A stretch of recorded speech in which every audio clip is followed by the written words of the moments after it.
Bien.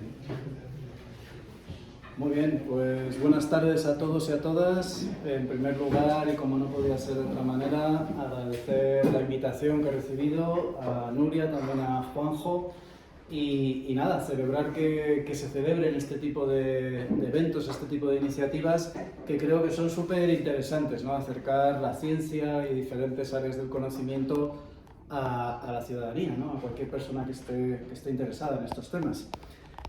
Como decía Nuria, esta es la charla que he propuesto para el día de hoy, que lleva por título Repensando nuestro encaje en la biosfera en tiempos de cambio global. Entonces lo que voy a hacer, voy a ordenarla más o menos en dos bloques, aunque van a ir así de corrido. En un primer bloque vamos a tratar de hacer un diagnóstico de cuál es la situación de partida, un diagnóstico de qué está pasando en nuestro mundo en términos ambientales, en términos de problemáticas ecológicas, en estos complejos albores del siglo XXI, y después vamos a ver cómo estas problemáticas se entrelazan, son complejas, y vamos a tratar de profundizar en todas ellas para vislumbrar algún tipo de diagnóstico que nos permita tener alguna pista, ¿no?, de cómo podemos salir hacia adelante y transitar hacia la sostenibilidad en los próximos años. El punto de partida de este diagnóstico que les mencionaba no puede ser otro que un punto complejo, un punto difícil, una situación muy complicada en la que estamos en el momento presente, ¿no? La humanidad, no cabe duda, vamos a ir viendo un montón de evidencias científicas y de trabajos que así lo atestiguan, está en una encrucijada histórica atravesada por cantidad de problemas, no solo sociales, que ya quizás son de dominio más público y conocido, sino problemáticas ambientales. No solo tenemos el cambio climático antropogénico, que de unos años a esta parte ya se conoce bastante, está prácticamente todos los días en las noticias. Tenemos cantidad de otros problemas ambientales que vamos a ir repasando rápidamente, ajustándonos al tiempo que tenemos: la contaminación, la desertificación, la deforestación, los cambios de uso del suelo y un largo etcétera, ¿no? Todo esto nos dibuja un escenario que, según han venido demostrando las evidencias científicas en los últimos años, nos dibujan un escenario novedoso, ¿no? Todos estos trabajos han venido aportando en los últimos años evidencias que demuestran que las actividades humanas son el motor de cambio que está detrás de todos esos problemas ambientales, ¿no? Esas actividades humanas antropogénicas que están alterando de forma profunda e inequívoca a la mayor parte de los procesos que determinan conjuntamente el funcionamiento global del sistema Tierra, ¿no?, de nuestro planeta. Y bueno, al conjunto de todos estos problemas de origen antropogénico se les ha venido a llamar en los últimos años cambio global o cambio ambiental global, ¿no? Viene del inglés Global Change o Global Environmental Change, y bueno, es una terminología útil un poco para poder, en pocas palabras, referirnos a una problemática muy compleja y con muchísimas aristas, ¿no?, que tenemos que hacer frente para gestionar esa transición a la sostenibilidad que todos deseamos, ¿no? Además, este cambio global es un problema, un fenómeno que es sistémico, que es emergente, que es complejo y que es sistémico, ¿no? Lo que significa que el todo es más que la suma de las partes, ¿no? No podemos entender el cambio global entendiendo, por así decirlo, a la perfección sus diferentes ingredientes, por ejemplo, el cambio climático, la deforestación y tantos otros, porque entre ellos operan dinámicas que a veces no conocemos, tienen retroalimentaciones complejas, ocultas, a veces invisibles, a veces todavía no conocidas, y de todo eso, que opera, por supuesto, a diferentes escalas, tanto espaciales como temporales, surgen muchas veces propiedades emergentes que muchas veces ni siquiera los científicos han podido meter en los modelos o tener en cuenta, ¿no? Digo todo esto para entender desde el principio la enorme complejidad que tiene todo esto, aunque vamos a tratar, como siempre se hace, de simplificarla un poquito para poder aproximarnos a ella, ¿no? Estamos en una crisis ecológica, una crisis socioecológica sin precedentes, en un momento en el que los riesgos antropogénicos están por primera vez en la historia poniendo en peligro el funcionamiento integral del planeta Tierra, y tenemos varios ejemplos de ello, ¿no? El cambio climático, como decía, es el más famoso de todos estos problemas ambientales. no solo están aumentando la emisión de gases de efecto invernadero, que ya saben, ¿no? Es el detonante de que estemos alterando el clima de nuestro planeta, fundamentalmente por la quema desmedida de combustibles fósiles. Todo esto tiene otras consecuencias concatenadas, como el derretimiento de las masas de hielo en Groenlandia, en la Antártida, glaciares que se van retrayendo, ¿no? En alta montaña, aumento del nivel del mar, eventos meteorológicos extremos, que esa sea probablemente una de las consecuencias que más familiarizados estamos en el día a día, porque lo vemos casi en directo en las noticias, ¿no? En España hay algunas que afectan más severamente que otros, ¿no? También esto depende de dónde estemos, ¿no? También tenemos los cambios de uso del suelo. Dentro de los cambios de uso del suelo solemos referirnos por lo general a la deforestación, al avance de la frontera agrícola y ganadera y también a los procesos de urbanización, ¿no? Son diferentes expresiones a través de las cuales las acciones antrópicas están alterando los suelos naturales y en su lugar están sustituyéndolo por otros usos de origen antrópico, claro, ante una demanda poblacional, una demanda de alimentos, etcétera, que es creciente, ¿no? También tenemos la contaminación, tiene un montón de expresiones este problema ambiental, por citar algunas cosas. La contaminación del aire, una de las que más preocupa, según cálculos y trabajos científicos recientes, estaría detrás ya de más de 10 millones de muertes prematuras al año en todo el mundo, sobre todo en las grandes ciudades, en las ciudades que están más contaminadas, que tienen más polución o contaminación del aire. Y según también estudios o trabajos que ha sintetizado recientemente Naciones Unidas, estaría detrás de al menos 1/3 de los infartos, de los ictus y de los cánceres de pulmón en todo el mundo, ¿no? Son cifras que, si las comparamos con, por ejemplo, los datos del COVID, los del COVID quedarían ridículos, ¿no? Cabría preguntarse por qué no estamos poniendo tanto empeño, ¿no? en esto. Otro problema ambiental importante, quizá algo menos que los anteriores, pero sin duda importante, son las especies invasoras, ¿no? Especies que, fruto de nuestros patrones de movilidad, de transporte y de comercio internacional, llevamos a otros lugares desde su lugar de origen y ahí desencadenan desajustes en las cadenas tróficas, en los ecosistemas receptores, y pueden convertirse en enormes problemas ambientales también. La sobreexplotación de recursos naturales, podríamos hablar de un montón de recursos. Los dos más notorios, más trabajados, más dramáticos probablemente sea la sobreexplotación del agua dulce y la sobreexplotación de las pesquerías en todo el mundo. También ahí hay datos muy desalentadores. La alteración de los ciclos biogeoquímicos, a veces pasa desapercibido. Fundamentalmente son los ciclos del nitrógeno y del fósforo los que estamos alterando con las acciones antrópicas, fundamentalmente a través de unos fertilizantes de nueva síntesis de origen petroquímico que aprendimos a sintetizar en el laboratorio, ¿no? Para conseguir amoníaco, ¿no? y digamos, intensificar, hacer que los cultivos creciesen más rápidamente, nuevamente para alimentar a una población también que crecía a un ritmo exponencial, ¿no? Y bueno, detrás de la alteración de los ciclos biogeoquímicos y de todo esto, tiene también consecuencias concatenadas, ¿no? Como la eutrofización de lagos y humedales, el aumento de las zonas muertas en los océanos de todo el mundo, ¿no? Y bueno, un largo etcétera, ¿no? Al fin y al cabo, podríamos hablar de más problemas, pero estamos destacando algunos, ¿no? Para ser rápidos. Al fin y al cabo, lo que más me preocupa y donde sí me voy a detener unos minutos más es en que todas estas problemáticas ambientales, y aquí tiene que ver con lo que decíamos antes, se retroalimentan, tienen bucles de retroalimentación que muchos de los cuales ni siquiera comprendemos todavía, ¿no? Y al fin y al cabo está incidiendo en la vida, está incidiendo en los ecosistemas y en la vida que en ellos hay, ¿no? Y eso se manifiesta fundamentalmente a través de la conocida como pérdida de biodiversidad, ¿no? Esta pérdida de biodiversidad, también rápidamente, pero bueno, tiene dos grandes expresiones. Una son los descensos poblacionales, es decir, poblaciones de alguna especie. Por ejemplo, en España podemos pensar en el lince ibérico y cómo esa población, a medida que esa especie se ve con más problemáticas, carreteras, contaminación y un largo etcétera, pues la población de esa especie va bajando, ¿no? Y eso se está identificando en cientos, en miles de especies, ¿no? De hecho, este indicador, por su carácter sistémico, ¿no? Es muy interesante. Es un indicador creado ya en 1970 por esta gran ONG, se llama Índice de Planeta Vivo y, como ven, mide las tendencias poblacionales de más de 5.000 especies de vertebrados en todos los rincones del planeta.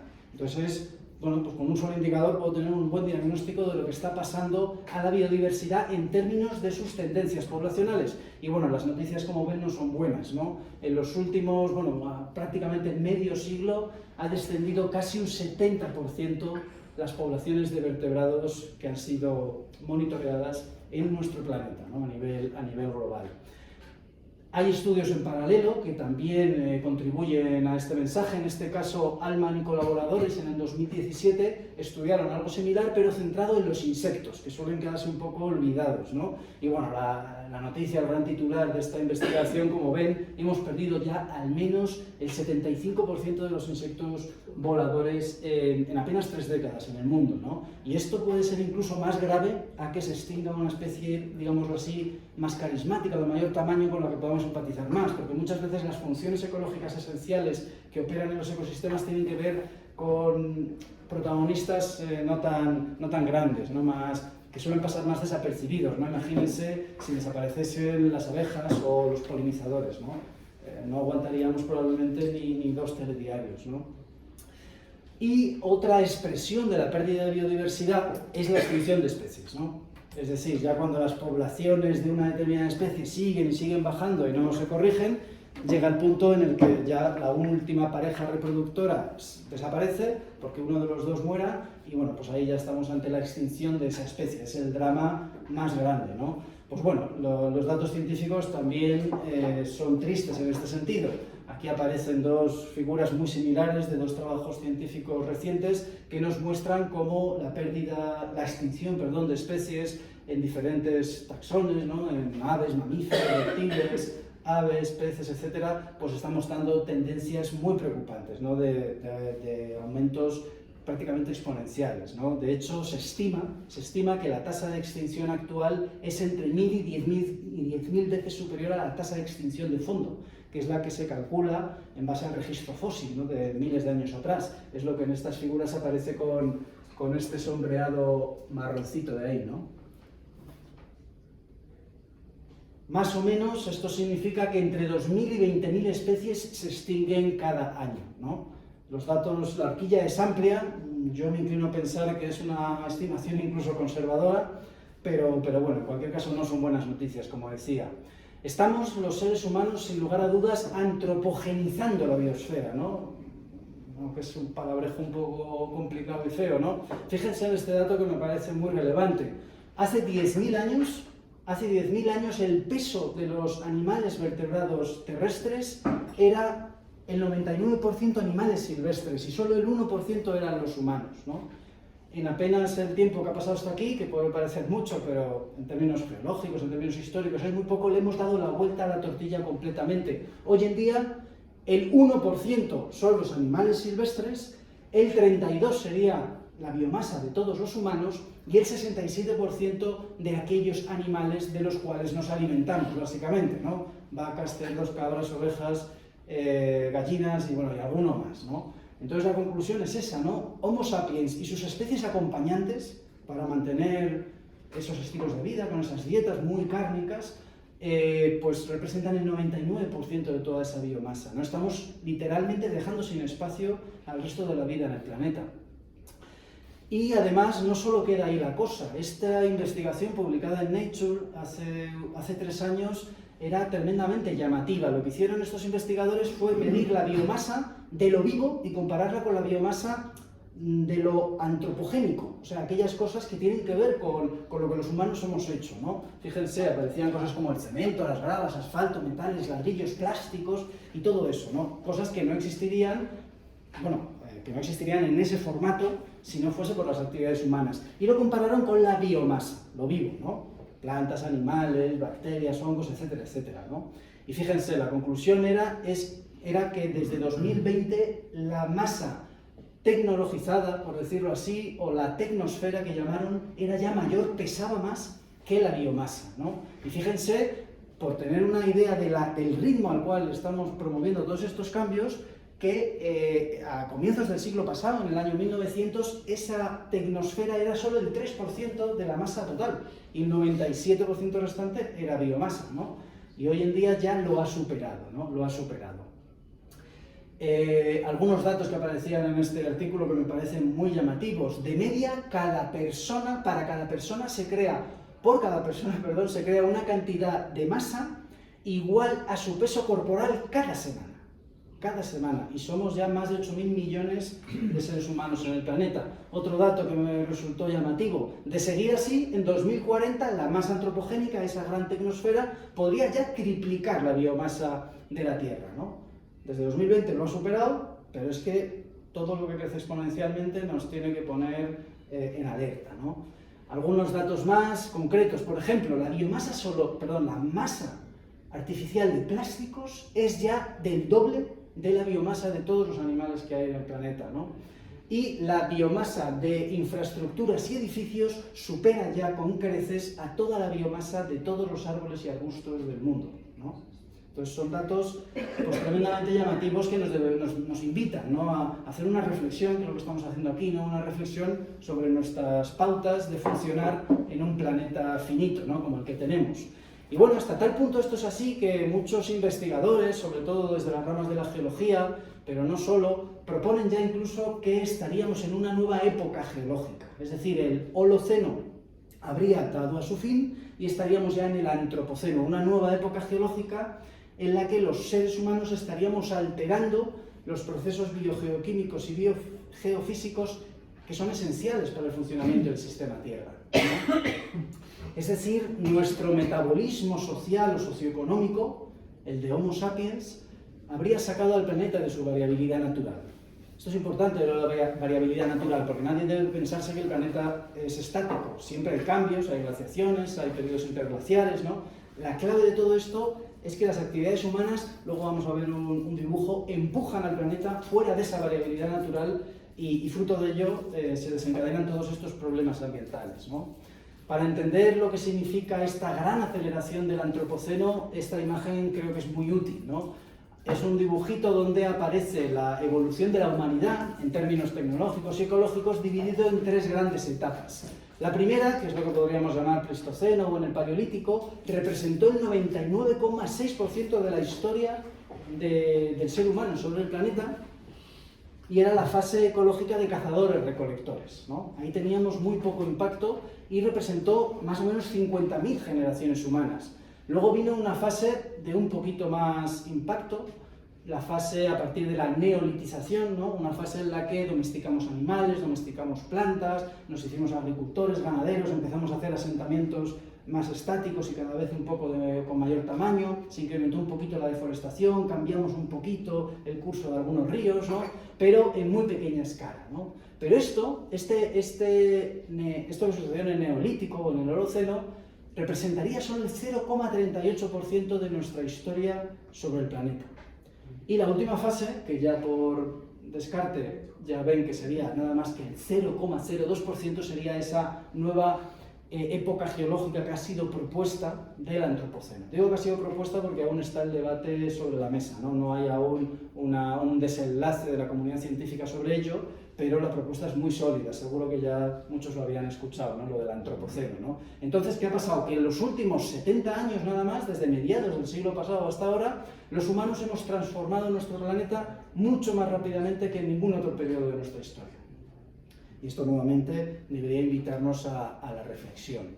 Algunos otros datos ya para cerrar esta primera parte de diagnóstico. En 2009 un grupo de científicos suecos, bueno, en varios países, pero capitaneados por científicos del Instituto de Resiliencia de Estocolmo, propusieron un marco conceptual para analizar todo esto, que era el de los límites planetarios o planetary boundaries, ¿no? Estos límites o fronteras planetarias los concibieron como unos umbrales de cambio o límites de seguridad dentro de los cuales la humanidad debería estar, ¿no? A partir de un umbral sobrepasado entraríamos en una zona de riesgo, una zona de peligro, ¿no? Y propusieron este mapa conceptual para 9 grandes límites planetarios. Muchos los hemos mencionado ya rápidamente de pasada, algunos no ha dado tiempo, bueno, acidificación de los océanos también, el agotamiento del ozono troposférico, ¿no? Y bueno, los grandes 9 problemas ambientales sobre los cuales tenemos que estar pendientes, ¿no? Y bueno, ese mismo año, cuando propusieron en 2009 el marco conceptual, hicieron una primera evaluación, todo en base a datos muy rigurosos de dónde poner los límites, ¿no? Para saber si estábamos dentro de lo seguro o lo habíamos sobrepasado. Pues en 2009 ya habíamos sobrepasado 3 grandes límites planetarios, 3 de 9, ¿no? Bueno, en 2015 se hizo un nuevo cálculo y ya eran 4. Hace unos meses se ha hecho la última actualización y ya son 6 de 9 los límites planetarios, de 2009 a 2023, que no es nada ni siquiera en escala de tiempo humano, ¿no? Imagínense ya a nivel geológico o ecológico, ¿no? Vamos a ver la imagen actual, está un poquito más grande, ¿no? Los 6 que hemos sobrepasado, según la evidencia científica que tenemos hasta hoy, son, por supuesto, el cambio climático, la pérdida de biodiversidad, los cambios de uso del suelo que hemos mencionado, el sobreconsumo o la sobreexplotación del agua dulce, la alteración de los ciclos biogeoquímicos, fósforo y nitrógeno, y lo que llamaron las novel entities, que sería la contaminación por entidades novedosas, fundamentalmente se refiere a plásticos, microplásticos y contaminantes orgánicos persistentes, ¿no? Entonces, bueno, digamos que esta es la parte más dura, porque estamos viendo malas noticias de que las cosas empiezan a desbordarse, ¿no? De que no estamos haciendo las cosas bien, no tenemos un buen acoplamiento con la biosfera y con nuestros ecosistemas, ¿no? Y de todo esto se desprende que existe un riesgo real, cada vez más real, de abocar nuestro planeta y nosotros dentro de él, claro, a un colapso socioecológico de dimensiones planetarias, ¿no? Global y en cierta medida irreversible, ¿no? Esta es la metáfora visual que les decía antes, ¿no? La estabilidad ni climática ni de ningún otro tipo existe, ¿no? El planeta siempre ha habido un cierto cambio con diferentes periodos a lo largo de la historia del planeta, pero lo que estamos haciendo los humanos podríamos visibilizarlo así. El cambio global, con todo esto que venimos hablando, estaría empujando al planeta fuera de su variabilidad natural hacia un estado, bueno, socioecológico desconocido y, por supuesto, indeseado, ¿no? Porque sería, imagínense, más cambio climático, más contaminación y más invivible, ¿no? El mundo tal y como lo conocemos. Por lo tanto, suenan todas las alarmas, llevan sonando muchos años, muchas décadas, cada vez hay más evidencia científica que así lo demuestra, y bueno, ahora empieza la parte más reflexiva. ¿Qué hacemos, no? Una idea que tendría yo o cualquiera, creo, es no esperemos a ver lo que pasa. Uno hace experimentos en laboratorio, en una placa Petri o cosas así, no experimentemos con nuestro planeta porque es el único que hay, ¿no? No es buena idea, como decía en esta ocasión el Roto, ¿no? Y la evidencia científica está ahí, y de hecho es lo que digo, lleva décadas estando ahí y cada vez hay más evidencia científica. De hecho, probablemente lo urgente hoy en día no sea más y más evidencia científica, no digo que no se haga, pero es que ya tenemos un diagnóstico muy rotundo sobre lo que está pasando. Probablemente haga falta pues otros puentes, crear otras conexiones con la ciudadanía. Este tipo de actos es esencial, con el brazo político, con el brazo económico y una cantidad de cosas sobre las cuales vamos a profundizar un poco más ahora. A modo de ejemplo, fíjense en este artículo de 2020, que fue muy relevante, publicado en una de las revistas más importantes del grupo Nature. Decían los autores al final del artículo, literalmente, solo lo he traducido, en base a las tasas actuales de consumo de recursos naturales y a la tasa de crecimiento tecnológico, nuestro estudio muestra que tenemos una probabilidad de menos del 10% en la estimación más optimista de sobrevivir sin enfrentarnos a un colapso catastrófico, ¿no? Hace unos años era muy difícil pensar que apareciesen estas cosas, este tipo de lenguaje en revistas de primer nivel. Y cada vez más los científicos están como revelando en ese sentido y decir, esto es tan grave que así lo tenemos que expresar, no encontramos otras palabras para ello, ¿no? Fíjense que este porcentaje, el 10%, lo podemos transformar. Esto significa que nuestras sociedades tienen un 90% de probabilidades de colapsar si seguimos así, por supuesto. De nosotros depende. Y esto, haciendo un paralelismo, significaría que un jugador de ruleta rusa con 5 balas de 6 cargadas en el revólver, tendría mayor esperanza de sobrevivir que nuestro actual sistema, que nuestra actual propuesta civilizatoria, ¿no? Visto así, ya a uno se le ponen un poco los pelos de punta, ¿no? Y bueno, además, la historia nos ha enseñado que el colapso no es algo de las películas de Hollywood, es algo que puede pasar y es algo que ha pasado. Ha pasado ya en el pasado. Valga fíjense, al menos 26 grandes civilizaciones que se conozcan han colapsado antes que nosotros. Claro, estos colapsos fueron a escalas locales, ¿no? El Imperio Romano, los mayas, la isla de Pascua, que es tan famosa y tan estudiada, Mesopotamia, el Antiguo Egipto, pues así hasta 26 grandes civilizaciones que se conozcan, ¿no? Hay algunos investigadores que han reportado algunas más a nivel todavía más local, tanto en el espacio como en el tiempo. Pero bueno, es algo que puede suceder, es algo que puede suceder. Y todo esto ha despertado incluso una nueva rama de la ciencia que está surgiendo, que se llama la colapsología. Y bueno, dentro de esta iniciativa es interesante estudiar qué patrones llevaron a sociedades del pasado a colapsar, traerlo a nuestros días, compararlo con ciertas tendencias que podemos estar observando hoy, a otras escalas, claro, y a lo mejor podemos sacar conclusiones interesantes, ¿no? La mayoría de colapsos que han sucedido se sabe que tienen lugar por una fe ciega de la sociedad en una idea empecinada, ¿no? En crecer, en sobreexplotar un determinado recurso, un pozo de agua, un bosque, a escalas más locales, ¿no? Pero a escala global, pues en realidad está pasando lo mismo, ¿no? La idea empecinada de hoy en día, ¿cuál puede ser? Pues probablemente el seguir queriendo crecer indefinidamente en un planeta finito, que es lo que vamos a ver, ¿no? Entonces el riesgo de colapso hoy en día es diferente, porque no es local como los del pasado, sería la primera vez en la historia donde podríamos estar en la antesala de un riesgo de colapso. Fíjense que soy cauteloso, no me gusta la antesala de un riesgo de colapso, porque no sabemos, no tenemos una bola de cristal, ¿no? Pero está claro que vivimos en un mundo cada vez más globalizado, cada vez más hiperconectado, con economías y finanzas interconectadas. Si un país, si una economía cae, caen casi todas, lo hemos visto. Tenemos el ejemplo de la crisis económica del 2008, tenemos el ejemplo del COVID, con otras casuísticas, pero también nos lo demostró. Y bueno, los riesgos de colapso entonces hoy en día son globales y no locales como pasaba antes, ¿no? Entonces hay que repensar nuestro rumbo. Yo creo que hay elementos sobre la mesa, ya digo, con rigurosidad científica sobrada, para repensar nuestro rumbo, ¿no? Como dice este chiste, ¿no? Repensar nuestro rumbo, porque si no vamos a acabar dirigiéndonos allá hacia donde vamos aceleradamente caminando, ¿no?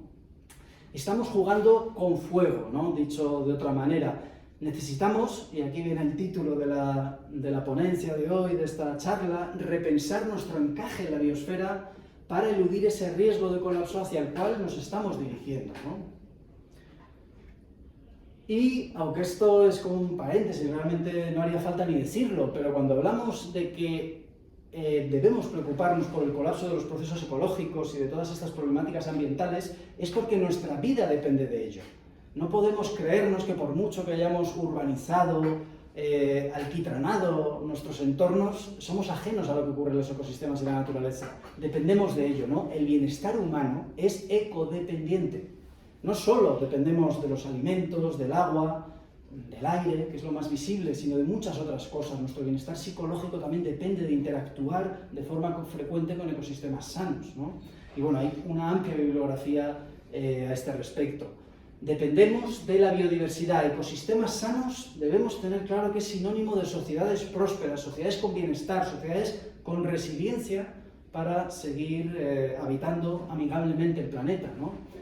No puede haber a largo plazo prosperidad y bienestar para los seres humanos sin unos ecosistemas bien conservados, ¿no? Los ecosistemas y la biodiversidad son, al fin y al cabo, la base de la subsistencia y del bienestar humano, ¿no? Y esto es muy importante, bueno, hacer esta especie, ya digo, de paréntesis, por si acaso estos entornos tan urbanos, tan tecnodependientes, pues a veces nos hace perderlo de vista, ¿no? Pero somos naturaleza, no dejamos de ser todavía un animal más sobre el planeta.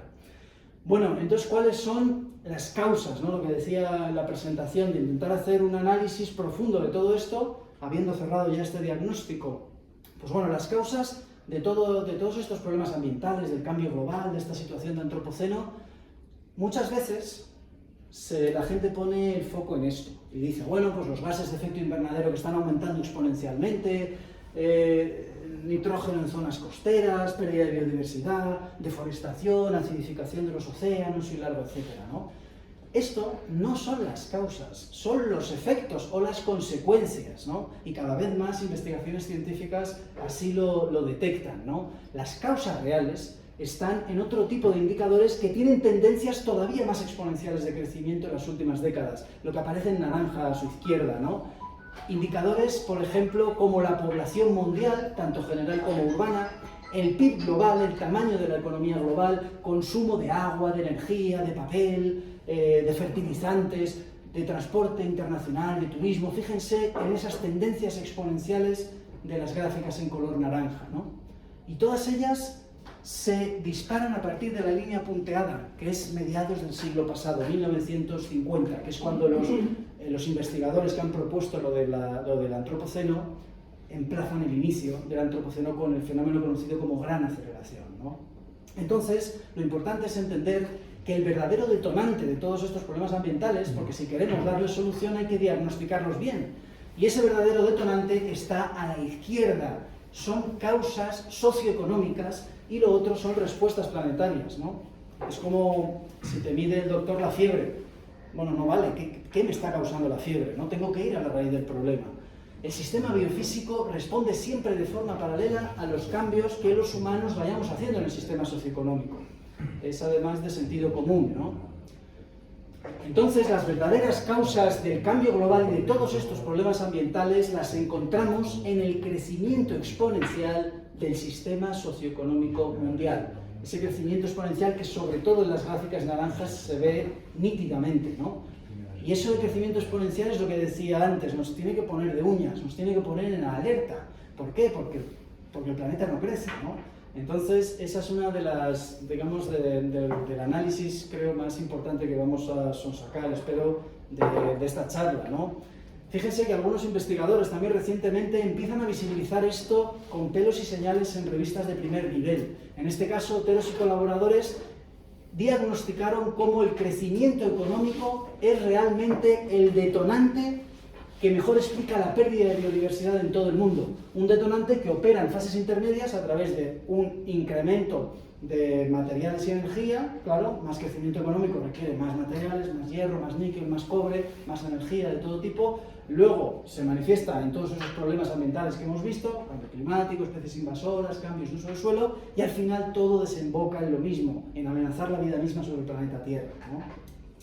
Estos autores, bueno, junto con Moranta y colaboradores en 2022, el año pasado, decían: el crecimiento económico ilimitado es el principal impulsor del cambio global. Decían también: una reducción equitativa de la esfera económica puede mejorar las condiciones ecológicas, reduciendo la pérdida de biodiversidad y, en consecuencia, mejorando el bienestar de todos, por lo que hemos visto justo antes, ¿no? Incluso se atrevían a decir en una revista, fíjense, como Conservation Biology, de las más importantes, decían: abogamos por un decrecimiento sostenible y un cambio fundamental de los valores sociales. Y esto ya nos da pistas sobre lo que va a ser un poco el resto de las diapositivas que nos quedan, ¿no? No cabe duda que estamos creciendo por encima de nuestras posibilidades. El desarrollo económico está tocando techo en términos biofísicos. Y muchos de los problemas ambientales, por no decir todos, y también de muchas expresiones sociales que también vemos, aunque en esa parte no soy experto, ¿no? Pero hambrunas, pobreza, desigualdad, inestabilidad geopolítica, probablemente tengan un mismo detonante, y esto en cierta medida es buena noticia, porque si podemos solucionar todo a través de la acción sistémica en un elemento, pues a lo mejor es mejor, ¿no? Aunque es enormemente complejo, como vamos a ver. Ya lo dijo José Luis San Pedro hace muchos años, fíjense, mucho tiempo antes de todas estas publicaciones que he compartido, mucho antes de lo de los límites planetarios, ni que nadie hubiera hablado del antropoceno. Dijo San Pedro hace más de 40 años: lo que sí es verdaderamente utópico es la ingenua fe en la posibilidad de un desarrollo económico indefinido, es decir, la producción creciente de bienes materiales sin limitación. Eso no es posible en un espacio limitado, y el planeta lo es, aunque lo olvidara una ciencia económica que, sin embargo, declara ocuparse de los bienes escasos. Además de humanista, poeta y escritor, era economista, o sea, sabía de lo que estaba hablando, ¿no? Esto también nos invita a conocer que la economía no solo hay una propuesta económica, hay una dominante, está clarísimo, pero hay otras propuestas económicas más heterodoxas, más distintas, más ecológicas. De hecho, la economía ecológica es una de ellas, ¿no? Entonces, al fin y al cabo, todas estas ideas nos invitan a algo que es un poco subversivo en el día de hoy, que es a repensar los valores del sistema dominante. Esto es delicado, ¿no? Según donde se diga, ¿no? Y para expresar esto me gusta mucho la frase de este antropólogo económico que es Jason Hickel, que decía: la gente asume que el capitalismo es un sistema definido por los mercados y el comercio, y no es así. Economías de mercado han existido desde hace miles de años. Lo que realmente distingue al capitalismo es que está organizado en torno a la expansión y acumulación perpetuas. Esa es la clave, lo que está subrayado. No podemos seguir manteniendo un sistema de crecimiento perpetuo e ilimitado en un planeta finito, limitado, y que ya estamos provocando el sobrepasamiento de 6 de 9 de los grandes procesos esenciales, ¿no?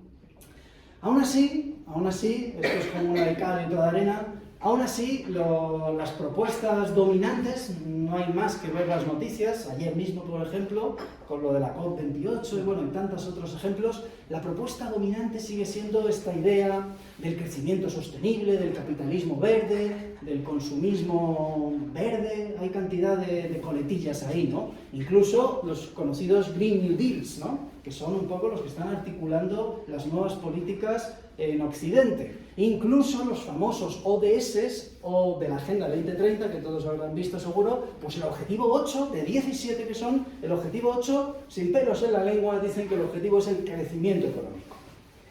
Entonces, ¿en qué quedamos? ¿Objetivos de desarrollo sostenible y uno de los objetivos es el crecimiento económico? ¿Acaso son compatibles? Pues no lo son, o por lo menos aún no tenemos evidencia de ello, ¿no? No podemos ser categóricos, pero las evidencias no invitan al optimismo en este sentido. El tan idolatrado por políticos, economistas, etcétera, como crecimiento sostenible, verde, etcétera, es en el fondo, hasta el día de hoy, una falacia. El crecimiento sostenido de la economía no puede ser sostenible al no poder desacoplarse de las presiones ambientales que éste conlleva. Y he puesto un montón de evidencia científica de primer nivel para sostener este tipo de frases. Y bueno, y aquí aparecen algunas más en esa esquinita, ¿no? Y hay miles más, ¿no?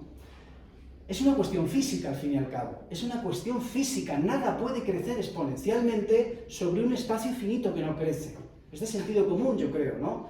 Y fíjense que hay, estas gráficas lo muestran, ¿no? Aquí vemos en todas estas gráficas el PIB o PIB per cápita mundial comparado con otras variables, que es consumo de materiales, demanda, consumo de materiales y emisiones de gases de CO2 equivalente o efecto invernadero. Vemos cómo hay una asociación clara, una correlación muy alta, ¿no? Y es así. Y es que, bueno, la segunda ley de la termodinámica nos enseñó hace ya mucho, que por mucho que artificialicemos nuestros entornos, que urbanicemos nuestras vidas, los procesos socioeconómicos siempre serán parte integrante de la biosfera, operando entrópicamente en todas sus etapas energéticas y materiales. Pues no podemos burlar las leyes de la física, no podemos burlar la segunda ley de la termodinámica o ley de la entropía. Más vale repensar nuestro modo de encajar en esa realidad biofísica que es el planeta Tierra. Si nos obcecamos en esa idea absurda de seguir creciendo indefinidamente, que hemos visto en la axioma bandera del actual sistema económico dominante, pues vamos a acabar mal. No podemos sortear las leyes de la física, ¿no? Entonces, la desmaterialización de la economía es imposible bajo un sistema orientado hacia el crecimiento perpetuo. La desmaterialización de la economía, o también se escucha ahora el desacoplamiento económico, desacoplar el crecimiento económico con la demanda de materiales, de energía y los consiguientes impactos ambientales, ¿no? Entonces, ya entramos en las partes así más sociales, socioeconómicas, sociopolíticas, ¿no? Creo que hay elementos sobre la mesa desde hace años suficientes como para, cuanto menos, cuestionar el paradigma dominante, ¿no? Ese paradigma nos dice el crecimiento económico, los ingresos y las posesiones materiales son la base de una vida buena. Eso es la musiquilla que desde que aprendemos a hablar tenemos ahí, ¿no? En la publicidad es la musiquilla de fondo en nuestras vidas. Y si analizamos, bueno, esto es un resumen ya de todo lo que hemos ido viendo con diferentes pruebas, ¿no? O evidencias, pero ese crecimiento económico nos está conduciendo a un planeta con cada vez más problemas ambientales, una huella ecológica cada vez mayor y, bueno, y un mundo cada vez más deteriorado con todas esas expresiones que hemos visto, ¿no? Recordarles esa gran correlación entre el crecimiento de la economía y la demanda de materiales, energía, etc.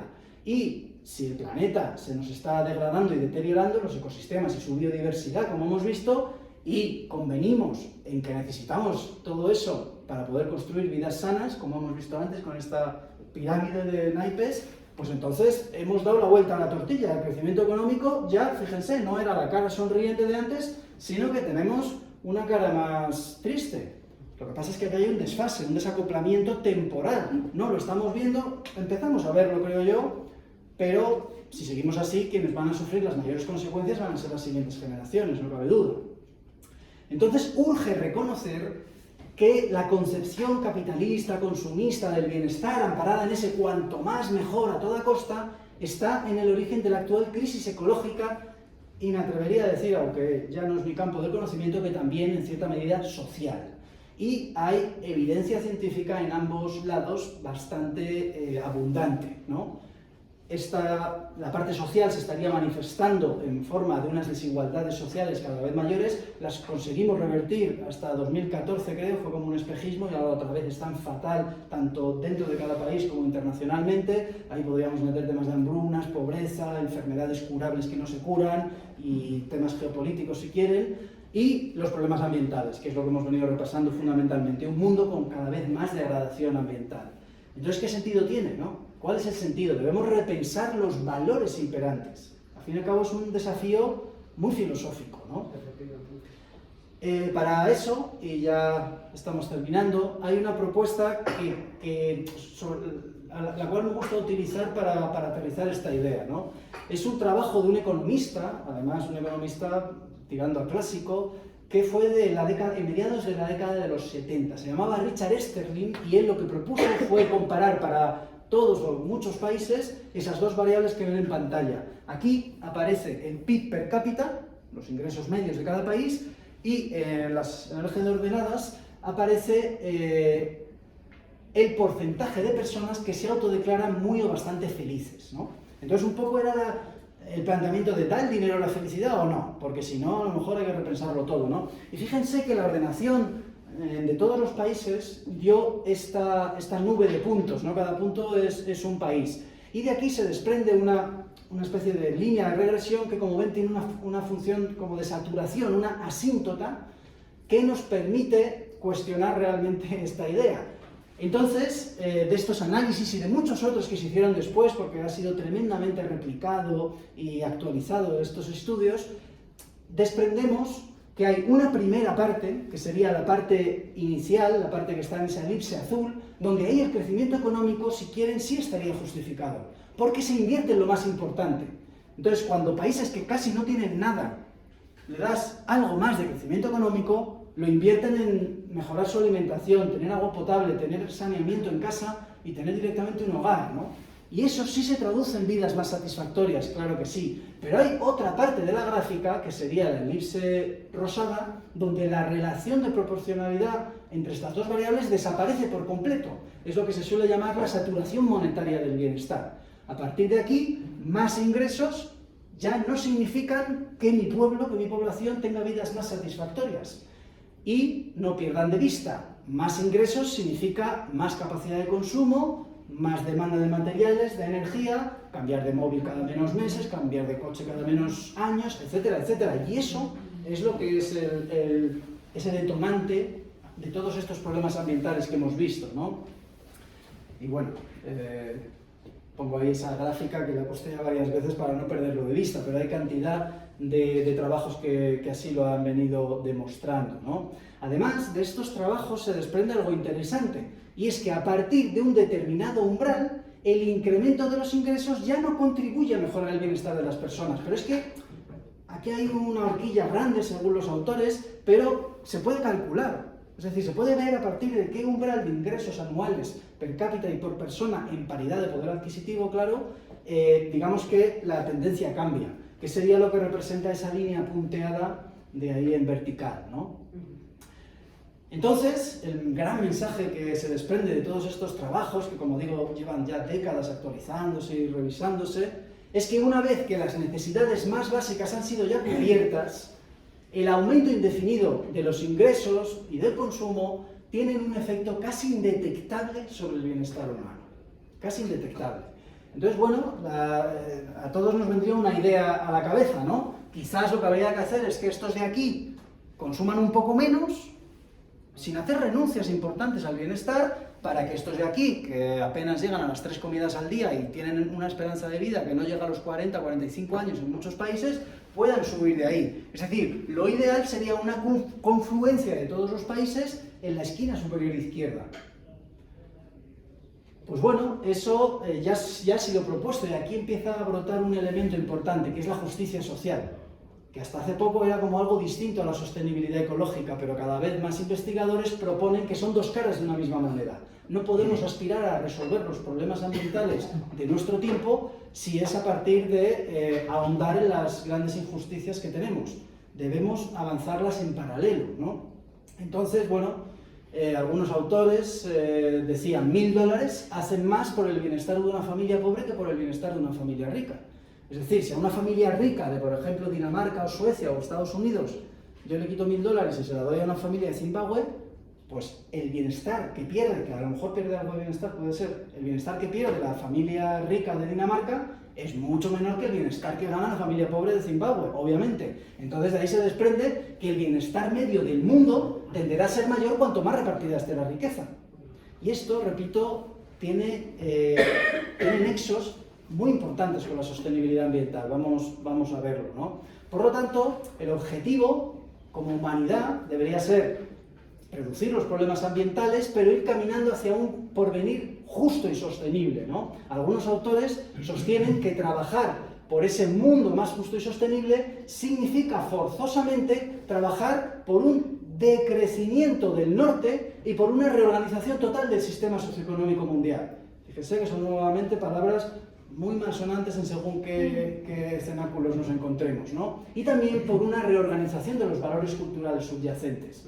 Entonces está cobrando fuerza en los últimos años esta propuesta, tiene varias etiquetas, la más famosa es la del decrecimiento, ¿no? Que sería que tenemos que fomentar el aumento de consumo de bienes necesarios de los más pobres.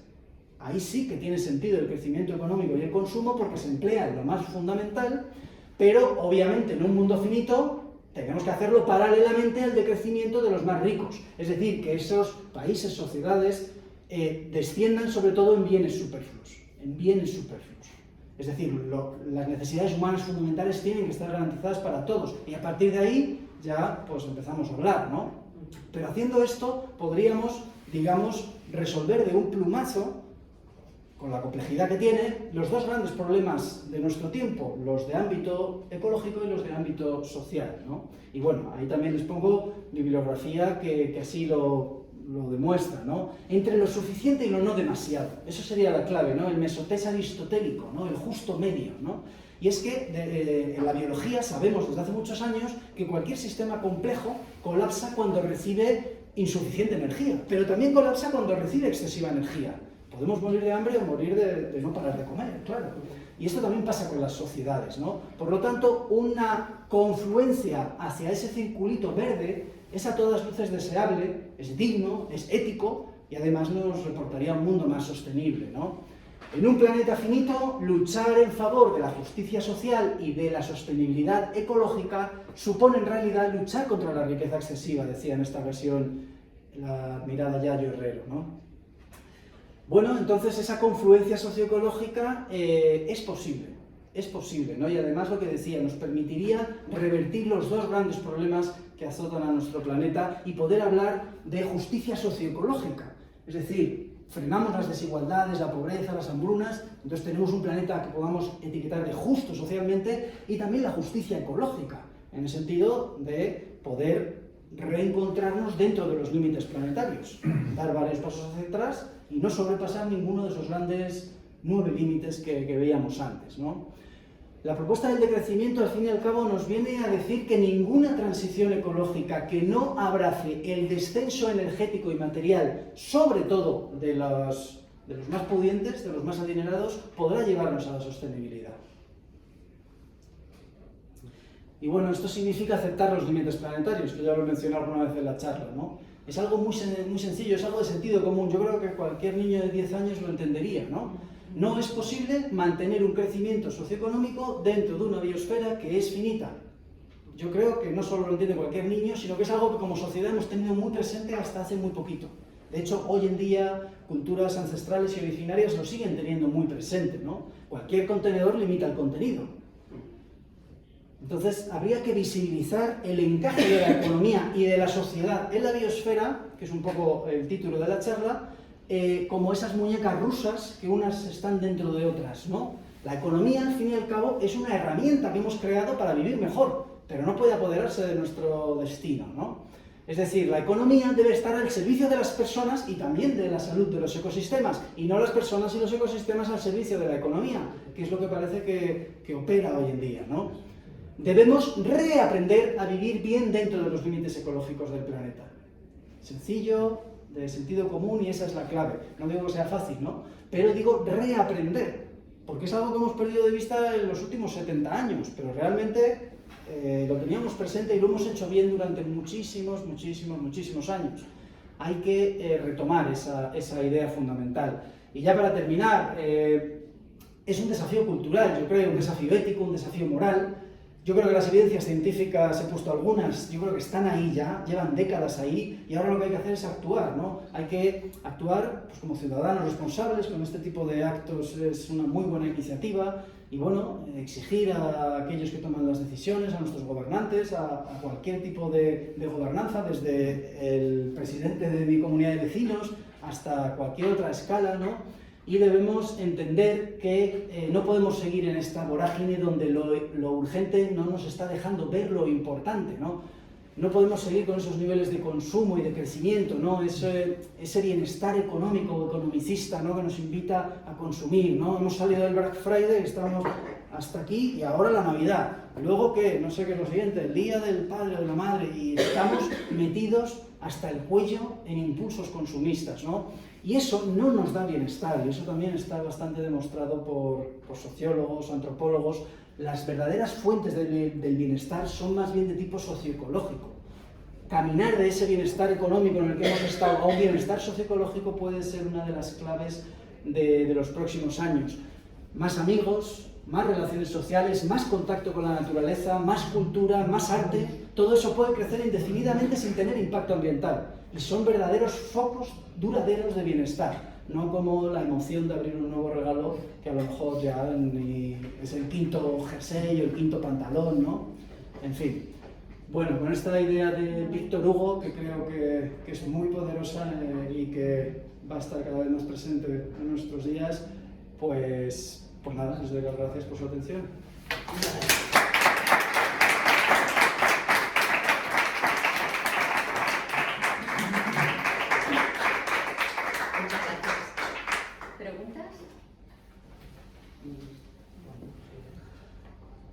Sí, bueno, más que una pregunta es un comentario. Efectivamente, tienes razón en todo lo que has dicho y fundamentalmente en que este tipo de actos es muy importante para concienciar a aquel que no lo esté o para recordar a los que sí lo estamos, ¿no? Pero, ¿sabes? La pena que me da es que aquí no estén algunos de nuestros políticos que todos tenemos en mente, porque están, claro, a mí me resulta difícil comprender cómo hoy tenemos gente que de una forma vehemente niega esta realidad y son negacionistas del cambio climático, son negacionistas hasta de la pandemia, es decir, probablemente a lo mejor ellos mismos han sufrido las consecuencias porque han muerto gente de su familia y sin embargo ellos son negacionistas y niegan no solamente la pandemia sino pues las vacunas, en la Amazonía no existe ningún problema con la deforestación. inflación, aquí lo que hay que hacer es seguir, como dices, el Black Friday y comprando 7 camisas que no necesitas, etc. Entonces, bueno, a mí esto, cuando hablamos de esto siempre me viene a la mente una cosa que leí hace tiempo, que es el síndrome de Casandra. No sé si lo conoces.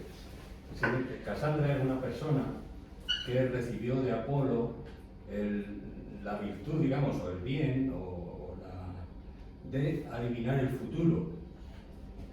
Pero Apolo le pidió a cambio una serie de favores que ella, al final, no estuvo dispuesto a darle. Y entonces, como Apolo no le pudo quitar el don de la adivinación, lo que hizo fue que todo lo que ella adivinaba con antelación, la gente no lo creyera. Ese es el síndrome de Casandra. Y es el síndrome que yo creo que muchos científicos como tú, pues en algún momento han tenido esa sensación. O sea, de predicar en el desierto. Es decir, has planteado una cosa absolutamente clara y sin embargo aquí si estuviera esos políticos a los que hago referencia al principio, pues seguirían siendo negacionistas. No se lo creen. No se lo creen, ni actúan en consecuencia. Bueno, yo creo que sí lo creen. Lo que pasa es que yo creo que también en el mundo en el que vivimos no nos gusta ver las cosas que no nos gustan, ¿no? Valga la redundancia, porque realmente cuando tú te encuentras con un problema, normalmente lo que no quieres es darte cuenta de que ese problema existe, sino que muchas veces tiras para adelante, no lo afrontas, tiras para adelante y ese problema luego te vuelve de nuevo otra vez. O sea, quiero decir, yo creo que los políticos sí lo saben. Lo que pasa es que ellos lo que están es ahí un poco manteniendo su estatus, manteniendo ese sistema erróneo, ¿no? En el cual es mucho más fácil vender que hay que tirar para adelante a decir vamos a repensarnos, ¿no? Es que repensarnos es una cosa muy seria, muy difícil, ¿no? Entonces yo creo que es lo que les pasa. O sea, los políticos sí lo saben, yo estoy convencida de que sí lo saben. Lo que pasa es que unos por una cosa, otros por otra, unos a lo mejor precisamente por no encarar las cosas, otros porque no es que no lo vean, es que prefieren no verlo, ¿no? O sea, prefieren decir, no, es que yo como soy del ala contraria, pues tengo que ir en contra de los ingresos, ¿no? Sin pensar y sin meditar lo que realmente pasa, ¿no? O sea, creo que estamos en una sociedad, en realidad, que todo este tecnicismo y estos desarrollos tan grandes a los que hemos llegado, nos han llevado también a la pérdida de capacidad de repensar y de pensar. O sea, la tecnología nos está cegando a la infancia, está cegando a la juventud. Ya no se lee, ya no se medita, ya no nos aburrimos. Y el aburrimiento es muy importante para el desarrollo. Está prohibido. Está prohibido aburrirse. Y es muy importante aburrirse. Es muy importante tener el tiempo que te sobre y que te, no sé cómo decirte, que te vapulee para que tú despiertes a cosas nuevas, ¿no? Si no... Sí, ahí entran cosas ya, pues eso, las tecnologías, cosas que es que ni nos da tiempo de diagnosticar porque van más rápido que nosotros y con cualquier iniciativa analítica al respecto. Pero probablemente hay un poco de las dos cosas, ¿no? Probablemente hay un poco de las dos. Por dar una ligera pincelada, con los temas del cambio climático, las primeras investigaciones serias que pusieron la primera voz de alarma de ojo, que esto puede acabar siendo un problema y cambiar el clima del planeta, estuvieron hechas por las propias petroleras. Entonces, en el sentido de que muchas veces los políticos son los que más saben, habrá de todo, seguro que también hay otros que no, pero ¿qué partido político creen ustedes que podría ganar las elecciones en cualquier lugar proponiendo el decrecimiento, ¿no? Entonces estamos atrapados en la dinámica perversa de una civilización que si no crece no funciona, pero si crece degrada las bases biofísicas que hacen todo posible. Y esa es la trampa, hay que salir de la trampa. Sí,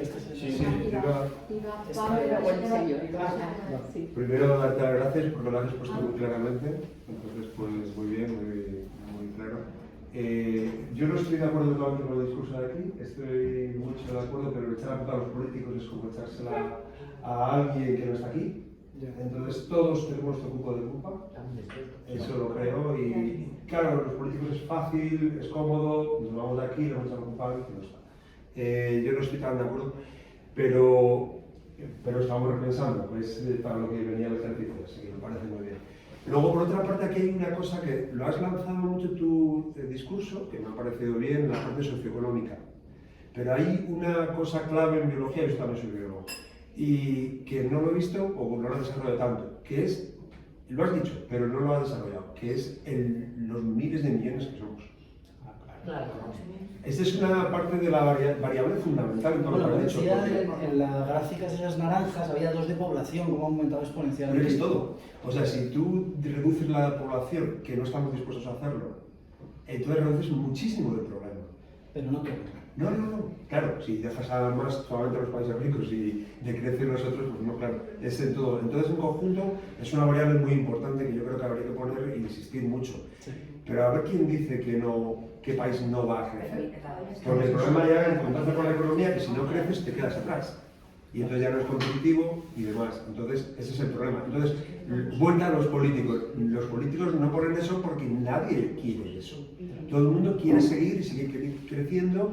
Y entonces, pues ese es el problema fundamental. Pero desde luego, yo que tengo una hija y me pregunta, y si no me pregunta, yo le digo, se solucionan muchos problemas si creciéramos, pero el número de habitantes. Sí, a lo mejor no lo aparecía, ¿no? Un poquito tangencialmente. Sí, has dicho la cifra de 8.000 que hemos pasado hace poco de 7.000, pero es que reduces muchísimo el problema. Sí, pero ¿quién es capaz de...? Eso no tengo respuesta para esa última parte, pero sí me gustaría decir que es una parte importantísima, no cabe duda, somos muchísimos, nos hemos convertido en una especie de plaga, pero no solo focalizaría en eso, es decir, tan importante como el cuánto somos es como el cómo somos, es decir, cómo somos, qué modos de vida, qué estilos de vida, qué patrones de consumo tenemos. Si queremos que todos los 8.000 millones de personas vivan como se vive en Dinamarca, Suecia o Estados Unidos, necesitaríamos ya 5 o 6 planetas y ya estaríamos... Pero creo que estamos presenciando, ¿no? El ejemplo de China, país comunista en otra época, tal, ha pasado a un comunismo capitalista y entonces ya ha sido la bomba, ya ha sido, claro, países que los cuales estaban más callados, han empezado con un desarrollo brutal. Entonces, si ese número, sí, porque todo el mundo va a atender a eso, ahora somos seres humanos y todo el mundo quiere mejorar, el que no mejora no es porque no quiere, es porque no puede. Entonces eso es parte del ser humano, de la propia intrínseca, y dices tú, ser avaricioso, el acumular. Eso lo haría todo el mundo, los pobres porque no pueden, no porque no quieran. Es parte de la forma de ser humano. Bueno, tampoco estoy del todo de acuerdo, ¿no? Sí, se puede cambiar. Sí, es que si no... quiere tener, quiere dominar, bueno, ¿no? Podemos cambiar, esa es la bueno, filosofía, intentar cambiar. No, el ejemplo de China es para mí muy claro. O sea, la gente que no podía, no lo hacía, cuando se han dejado, sí que lo han hecho. Y si haces lo mismo con todos esos países pobres que se han dicho, harían lo mismo. Es parte del ser humano. Bueno, se han hecho números, o sea, se han hecho cálculos, casi los traigo, pero para no alargarme, al final me quite esas diapositivas. Pero se han hecho cálculos en ese sentido, ¿no? Porque al fin y al cabo es una cuestión de números, ¿no? De encaje en un planeta finito. Y hay trabajos que demuestran que podríamos reducir hasta en un 60% el consumo de energía y de materiales a nivel mundial sin perder realmente ningún tipo de bienestar, sin hacer renuncias. Es que o consumimos la mitad o sobramos la mitad. Claro, Está claro.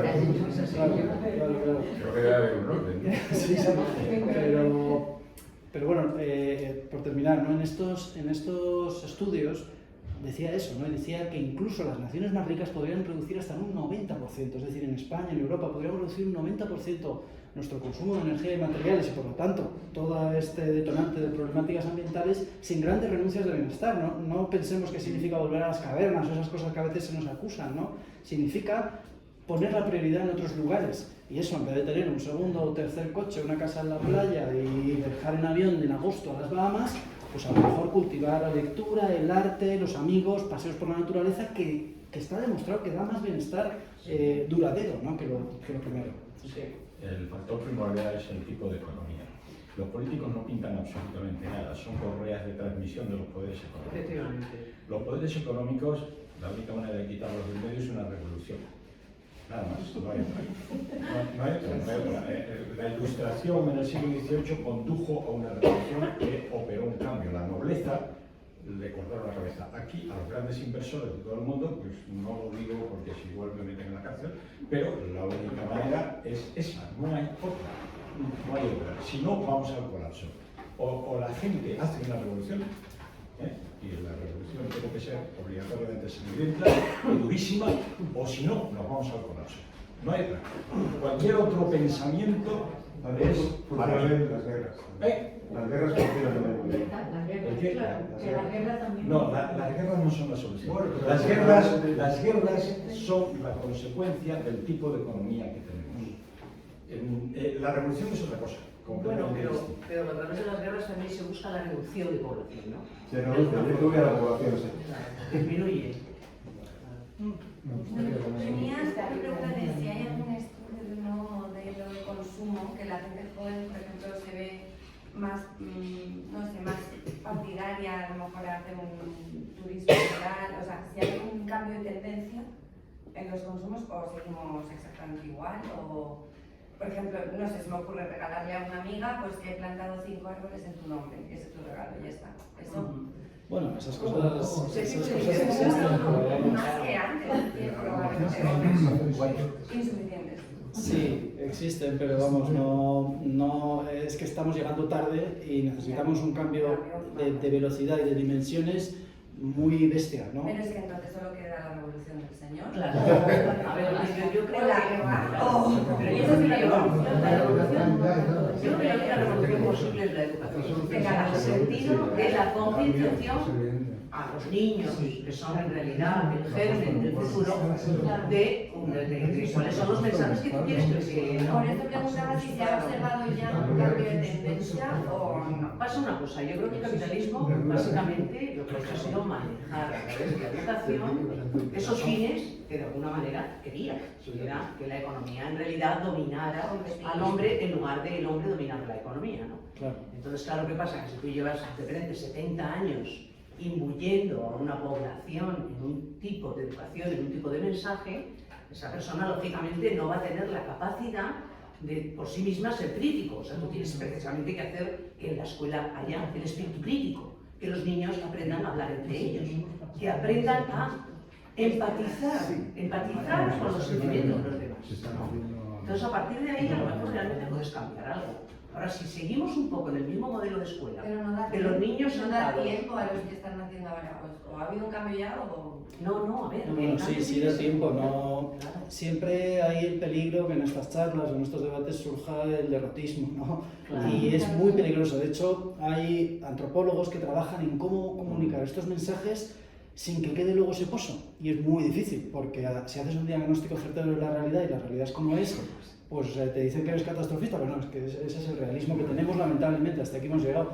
Pero hay debates, hay quien dice que no son buenos porque provocan el inmovilismo y también hay estudios recientes que dicen que son buenos porque han descubierto algunos antropólogos que sentimientos como la ira son los que más canalizan la acción colectiva. Sí. No sé si va tanto como decía el caballero, pero estamos viendo cada vez más científicos que se rebelan. No, pero sí hay una... Si yo, por ejemplo, es una cosa que yo vivo, que no sé si es también por la edad, también, que somos mayores, ¿no? Y entonces, no, pero me refiero a la percepción que yo tengo, ¿no? O sea, yo ahora cuando salgo en la ciudad, a mí la ciudad ahora mismo me parece triste. Me parece que la gente no va sonriendo por la calle, va más bien con un rictus mohino, ¿no? O sea, yo veo que todo esto es un hiperdesarrollismo, nos ha llevado a que no somos felices. Es un poco lo que comentabas tú con lo de, en realidad, nos hace falta muy poco para ser felices y si nos pasamos de lo mucho, no nos da más felicidad, ¿no? O sea, si tenemos mucho dinero, no somos más felices que si tenemos lo justo y lo que necesitamos. Porque si lo que necesitamos es lo que realmente te cubre tu necesidad. Yo no, simplemente como, bueno, hay más palabras que decir. Bueno, pues adelante, sí. Te quería, bueno, primero darte también las gracias. Has hecho una exposición que me ha abierto los ojos en algunos temas, en otros no estoy de acuerdo contigo en absoluto. Y quería una pregunta muy concreta, que es, cuando hablas de límites planetarios, yo entiendo que esa gente sabe de qué está hablando. ¿Cómo se han establecido esos límites? Puesto que no hay manera de comparar con el pasado. Sí hay. Por ejemplo, el caso, bueno, no lo conozco, o sea, es ya un nivel de detalle científico que no lo conozco, pero lo he leído en su momento, pero ahora mismo de memoria no sabría decirte, pero por ejemplo con el cambio climático, que es el más famoso, es uno de esos grandes 9 límites, ahí sí, por ejemplo lo que se estableció, y hablo de memoria, fueron las 390 partes por millón de CO2 equivalente en la atmósfera. Ya, Y estamos ya mucho más mira, yo arriba. como geólogo, el cambio climático antropogénico lo tengo así, entre comillas. O sea, yo sé, evidentemente, un geólogo entiende que ha habido cambios climáticos a lo largo de la historia de la Tierra sin necesidad de que hubiera la especie humana por aquí pululando y enguarrinando. O sea que eso no me sirve tampoco. Pero duraban 100.000 años. Pero claro. Ya, no, pero, o sea, tenemos una visión muy antropogénica de la Tierra. No queremos cambiar Y luego, lo que yo, o sea, por ejemplo, has hablado de civilizaciones, claro, civilizaciones, pero estamos hablando de un colapso a nivel planetario. Y eso nunca se ha dado. ¿Cómo se establece ese límite? ¿Cómo sabemos que a partir de ese límite de población va a colapsar el planeta o no? O sea, ¿cómo se han establecido esos límites? Bueno, ¿Con mucho café y mucho whisky? no, con mucho trabajo científico, a hombros de gigantes, de muchos que vinieron detrás y trabajando en equipo como hace la ciencia, ¿no? Ya digo, son límites que se establecen de forma rigurosa. Es verdad que son propuestas flexibles, a lo mejor de pronto se descubre alguna historia dentro de unos años y hay que recalibrarlo, y se suele hacer, ¿no? Es muy frecuente en la comunidad científica, o sea, son personas, los científicos, muy acostumbrados a reconocer sus propios errores y a readaptarse a cualquier situación, pero claro que existe manera de preverlo, hay modelos matemáticos ultra complejos que puedes meter, bueno, el famoso World 3, que fue el de los límites del crecimiento de Donner Amidus, el famoso informe del Club de Roma, donde en 1972 fue la primera vez ya que se modelizó un escenario de futuro en base a cantidad de variables demográficas, de consumo, de inputs industriales, de contaminación, de alimentos, y ya a partir de ahí ya salieron los primeros pronósticos y se siguen afinando todos esos modelos, ¿no? Hay otro muy famoso que se llama el HANDI, que es de la NASA, muy reciente, que también apunta, o sea, todos estos modelos al fin y al cabo van afinando poco a poco, metiendo cada vez más y más variables, pero van afinando este mismo diagnóstico. Por eso decía que a lo mejor no hace falta más investigación, sino asimilar las evidencias que ya tenemos y sí, entretejer este tipo de iniciativas a mucha más escala, acción colectiva, empoderamiento de todo tipo, praxis, educación, claro. Yo creo que ahí hay dos esferas, ¿no? La de la educación es más como desde abajo, también cambiar nuestros hábitos, desde nuestras acciones cotidianas, pero también